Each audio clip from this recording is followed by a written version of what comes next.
Assalamualaikum warahmatullahi wabarakatuh.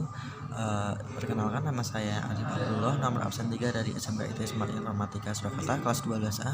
Di sini saya akan mengerjakan soal nomor 22, 23, dan 24 dari soal asesmen akhir jenjang sebagai tugas remedial mapel matematika dari asesmen akhir jenjang mapel matematika, seperti itu. Langsung saja untuk soal yang pertama, yaitu soal nomor 22. Jika diketahui sebuah pernyataan, jika semua bilangan ganjil adalah prima, maka ada bilangan asli yang genap. Antasada dan konsekuen di bawah yang sesuai dengan pernyataan di atas adalah perlu diketahui antasada adalah sebab dan konsekuen adalah akibat. Jadi biasanya antaseden itu dimulai dari kata jika dan konsekuen dimulai dari kata maka. Maka bisa kita lihat semua bilangan ganjil adalah prima, ini adalah antaseden, dan ada bilangan asli yang genap, ini merupakan konsekuen.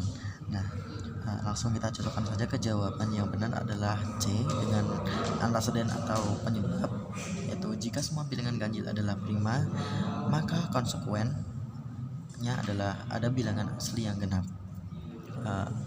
Ini pernyataannya sesuai dengan pernyataan yang di soal, ya, seperti itu.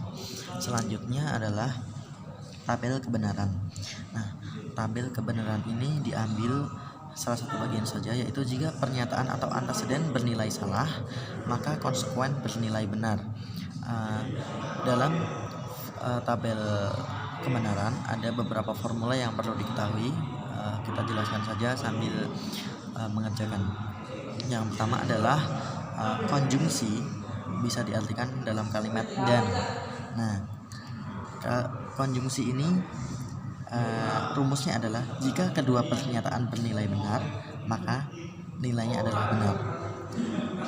Jadi konjungsi ini hanya bernilai benar ketika kedua pernyataan antaseden dan konsekuen itu bernilai benar. Jika salah satu salah, maka konjungsi ini bernilai salah. Selanjutnya yaitu disjungsi atau bisa diartikan atau dalam bahasa Indonesia. Dan perlu diketahui juga disjungsi ini memiliki rumus hanya salah. Disjungsi hanya bernilai salah ketika kedua pernyataan bernilai salah. Jadi ketika dua-duanya salah, maka disjungsi ini akan bernilai salah. Tapi di sini salah satu pernyataan masih bernilai benar, maka disjungsi bernilai benar. Bukan pernyataan, ya, konsekuen. Selanjutnya yaitu implikasi. Implikasi dapat diartikan dengan kalimat jika. Nah, rumus dan formula dari implikasi ini adalah implikasi hanya salah jika pernyataan bernilai benar dan konsekuen bernilai salah. Jika penyebab adalah bernilai benar dan konsekuen akibatnya bernilai salah. Nah, di sini adalah kebalikannya. Penyebabnya bernilai salah dan konsekuen bernilai benar. Nah, berarti pernyataan ini tidak dinilai salah, tapi dinilai benar. Selanjutnya, biimplikasi yang dapat kita sebut sebagai jika dan hanya jika. Dan perlu diketahui rumus dan formula dari biimplikasi ini adalah biimplikasi hanya bernilai salah jika kedua pernyataan bernilai salah, dan hanya benar jika penyebab dan akibatnya bernilai benar juga. Nah, jika salah satu penyebab salah, maka akan bernilai salah. Begitupun sebaliknya. Nah, jadi dapat disimpulkan bahwa biimplikasi bernilai salah. Selanjutnya tinggal kita cocokkan salah benar, benar salah ada di nomor D. Mohon maaf sebelumnya, ini tadi sudah saya kerjakan sampai saya video, tapi ternyata videonya outright, jadi saya ulangi lagi. Lanjut ke soal berikutnya, yaitu masih dengan antaseden dan konsekuen. Jika Khalid rajin belajar, antaseden, maka ia lulus ujian, konsekuen. Jika Khalid lulus ujian, antaseden, maka ibu membelikan laptop. Dan di sini kita diminta untuk menyimpulkan kedua argumen di atas. Dan setelah saya lihat-lihat, ternyata ada dua jawaban yang paling mencolok, yaitu jawaban A dan jawaban C yang hampir yang bisa dikategorikan benar, dan yang lain bisa di skip saja sambil dibaca-baca. Yang A, Jika Khalid tidak rajin belajar, maka ibu tidak memberikan laptop.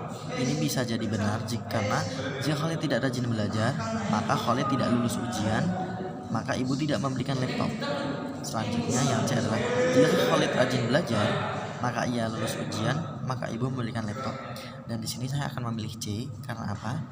Karena jika kita memilih A, Khalid tidak rajin belajar, maka ibu tidak memberikan laptop.